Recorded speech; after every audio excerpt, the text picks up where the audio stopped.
What do they?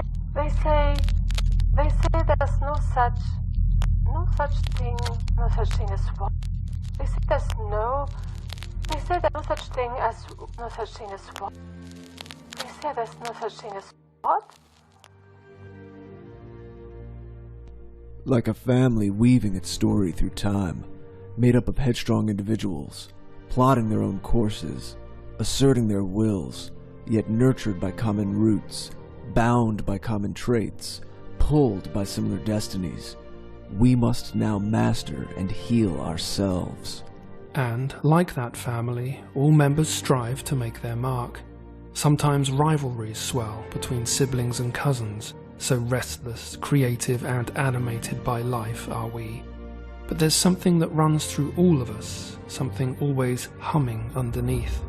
Let us now let that note ring out as a chorus, a symphony to celebrate and know who we are. What of it then? What is it that runs throughout? What of the free men of ancient Greece who could debate openly in town councils? But what too of the all-thing in Northern Europe, the meetings where consensus was arrived at through exchange and debate? Contests in ancient Greece determined the best plays, showing the individual stamp of the playwright. We later see that same one-upsmanship among painters to perfect light, shade, and perspective. What of our musical forms spreading across Europe, the orchestra and all of its instruments, the system of musical notation, sonatas, symphonies, operas? We hear a searching and longing in the various types of our music, in that vastness of space in orchestral scores, the love of the wandering troubadour, even the large and domineering sonics of the amplified electric guitar and sprawling electronic tones of our more contemporary music. What of those who explored land and sea, seeking the ends of the earth, the Vikings, Romans, Macedonians? The Italian Marco Polo's curiosity and fascination with the unknown inspired fellow Italian Christopher Columbus to do something no one had done. Portugal's Henry the Navigator spoke of uncovering secrets previously hidden from men. These are not exceptions but traits, showing again in more recent polar exploration, mocked by some contemporary academics. But who of our people sound in mind and spirit could help but be moved by Robert Falcon Scott's stirring message to the public, his last words written while dying in Antarctica? We took risks. We knew we took them. Things have come out against us, and therefore we have no cause for complaint, but bow to the will of Providence, determined still to do our best to the last. Had we lived, I should have had a tale to tell of the hardihood, endurance, and courage of my companions, which would have stirred the heart of every Englishman. To quote our contemporary, Ricardo Duchesne, who asked in his book, The Uniqueness of Western Civilization, what caused the buildup of ideas? From the Italian Galileo to the Polish and Prussian Copernicus, these ideas then being picked up and debated across Europe, to the Dane Tycho Brahe in his study of comets, the German Kepler building on Brahe, and also the Englishman William Gilbert. These ideas then fused with the Dutchman Christian Huygens' centrifugal force, the French Descartes' algebraic geometry, and so on. A sense of independence and freedom runs throughout our history. What we find in our people is that rather than state-sanctioned, top-down mandates directing scientific and artistic life, the Westerners more often had independent spaces of inquiry. Guilds, universities, laboratories, artistic circles, who sought to dare and create and explore. Rome developed an intricate legal system of concepts that reflected the individuality of each person. In Old English, the word for law was lagu. In Old Norse, log, referring to past deed laid down in layers. We even find in Old Germanic society all free men and women, who comprised the majority of the society, being equal under the law.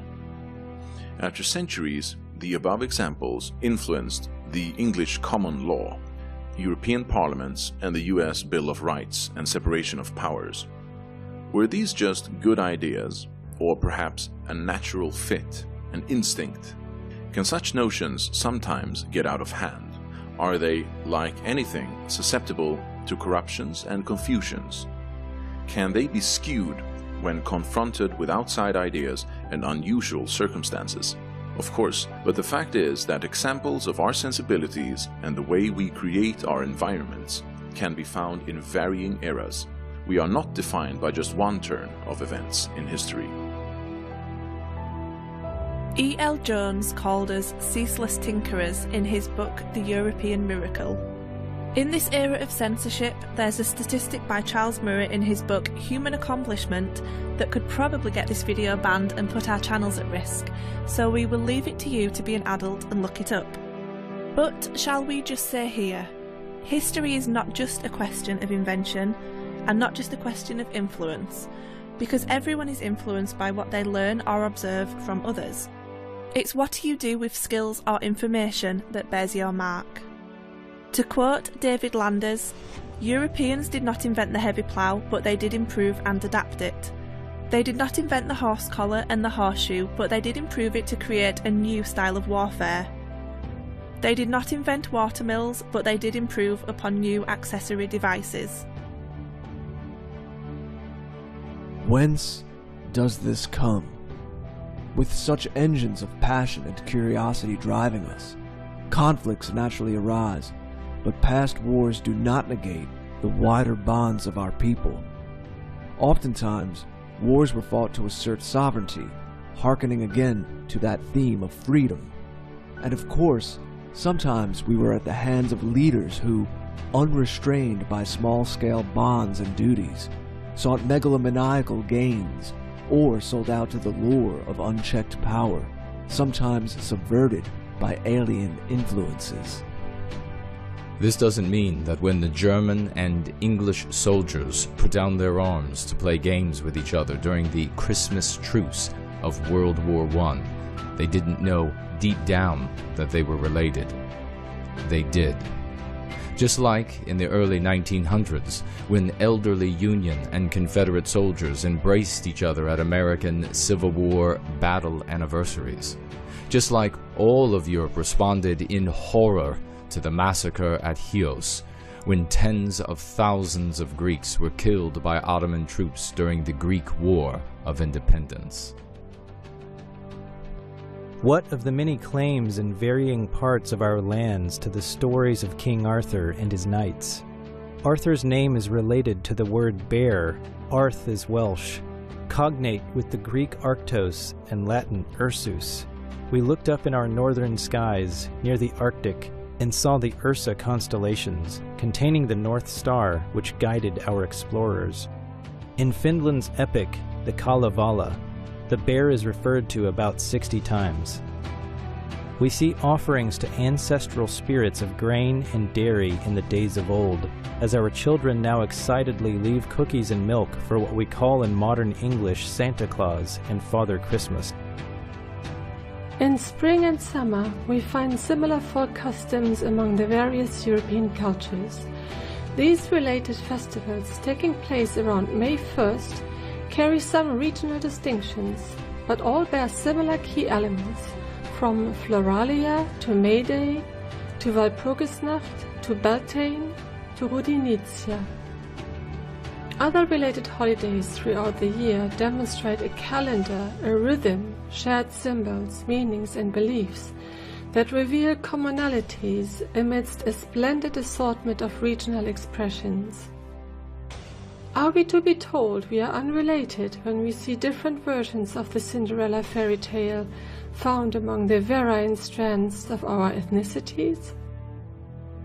Aschenputtel in Germany, Cendrillon in France, Cenerentola in Italy, Ashipelt in Ireland, Katie Woodencloak in Norway, Rashin Koti in Scotland, Pepelaska in Bulgaria, the Hearth Cat in Portugal. We share a bond and worldview, as reflected in our stories and customs that have lasted through the ages, seeing ourselves in them. There exist different theories about migration of peoples, different theories and new discoveries being made about genetics.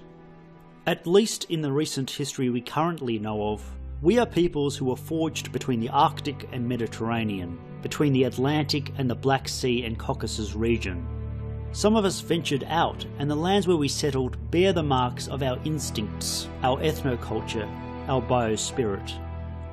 We can thus feel at home when we travel in various parts of the Americas, Australia and New Zealand, South Africa. No matter what we may learn, no matter how surprised we may be by future findings, our story reaches back much further than is commonly thought today. Know what has been shared in this presentation. Let it spur you on to discover more. Know that we have a common source, and that now, more than ever, share a common fate. Be well.